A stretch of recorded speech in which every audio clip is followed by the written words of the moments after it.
Bagaimana ketika nih ada nasabah atau saya misalnya sudah terlanjur terikat pinjol ilegal, kemudian saya merasa sangat terbebani sekali.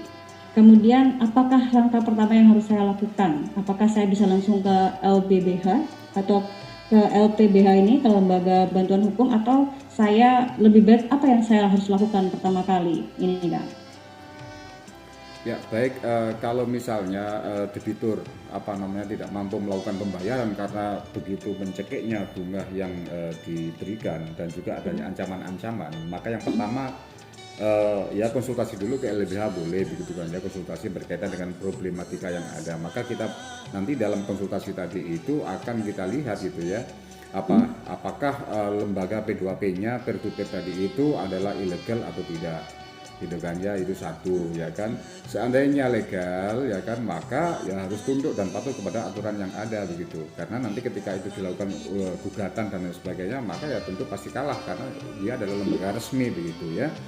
Beda dengan yang liar. Kalau liar insya Allah kalau melakukan gugatan-gugatan yang menang gitu ya.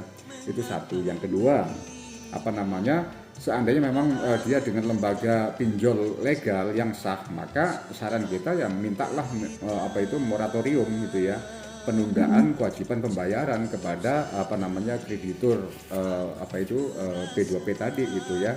Jadi kalau dalam bahasa Islam tadi minta ditangguhkan, minta waktu penundaan pembayaran utang gitu kan ya. Nah tentunya itu dapat dilaksanakan gitu. Misalnya penundaan pembayaran utang itu dilakukan dengan cara membayar bunganya saja, pokoknya belum, misalnya begitu ya kan. Dan tentunya ini juga masih sangat berat karena bunganya memang sangat tinggi kan gitu kan ya. Tapi kan tetap saja karena itu adalah menyangkut masalah undang-undang ya kan, dan PUJK 77 tadi kan sudah disahkan dan merupakan sebuah regulasi gitu ya, maka harus dipatuhi gitu ya. Maka seandainya memang tidak mampu membayar ya kan, memang akhirnya ini utang piutang ini, pinjol ini kan tidak adanya jaminan gitu ya kan, maka memang kesulitan sehingga mereka menggunakan kekuatan psikis ya untuk melakukan penekanan dan lain sebagainya begitu. Tetapi kalau misalnya moratorium misalnya, di situ kan pasti ada negosiasi berapa kali bayar dan lain sebagainya ya kan. Insya Allah mungkin di situ memang harus diselesaikan gitu ya. Tetapi kalau misalnya terhadap pinjol ilegal ya kan, maka sesuai dengan statement daripada apa yang tadi saya sampaikan, bayar pokoknya saja dulu ya kan, harus dibayar pokoknya, sementara bunganya jangan dibayar gitu kan ya, jangan dibayar dulu begitu ya kan. Karena kalau sesuai dengan prinsip hukum Islam tadi ya kan, maka bunga yang begitu itu atau memberikan piutang dengan memberikan syarat tertentu bunga dan lain sebagainya, itu sebenarnya itu juga secara moral itu adalah dilaknat oleh Allah gitu kan ya. Jadi itu makanya kalau utang piutang jaluk tambahan tak utangi beli mobil ya kan misalnya, tapi aku kayak ono sepeda motor, nah itu kan nggak boleh begitu ya. Nah itu ya, jadi moratorium. Seandainya ada problematika terkait misalnya pinjolnya itu adalah ilegal gitu ya, dan kemudian telah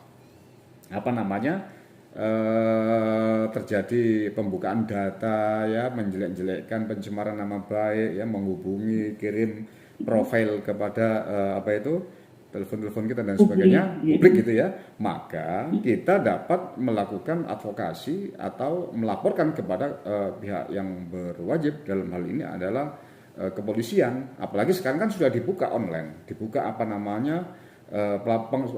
pusat Dumas pengaduan masyarakat, baik yang ada di kepolisian, kemudian di Bank Indonesia, di OJK ya kan.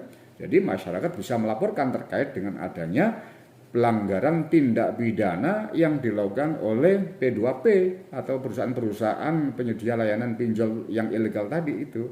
Maka sesungguhnya ini adalah langkah pemerintah dalam rangka atau negara ya, dalam rangka memenuhi kewajibannya untuk memberikan protect ya, memberikan perlindungan hukum kepada masyarakat warga negara, dan juga memberikan tuh respect, penghormatan, bahwa soal utang piutang nggak boleh misalnya sampai dijatuhkan martabatnya, ya dicemarkan nama baiknya dan lain sebagainya gitu loh Mbak. Menjatuhkan moral gitu ya. Moralnya isine lho Mbak, utang sak yuta ya kuwabe ngerti sak donya ngerti ya repot ya. Utangnya nggak sepiro isine sing gak karu-karuan gitu. Iya, sing arep nikah misalnya boleh diwaca ambek mertua lho, anakku utangnya akeh boleh gak sida nikah, repot malah. Bener-bener baik Kak, terima kasih.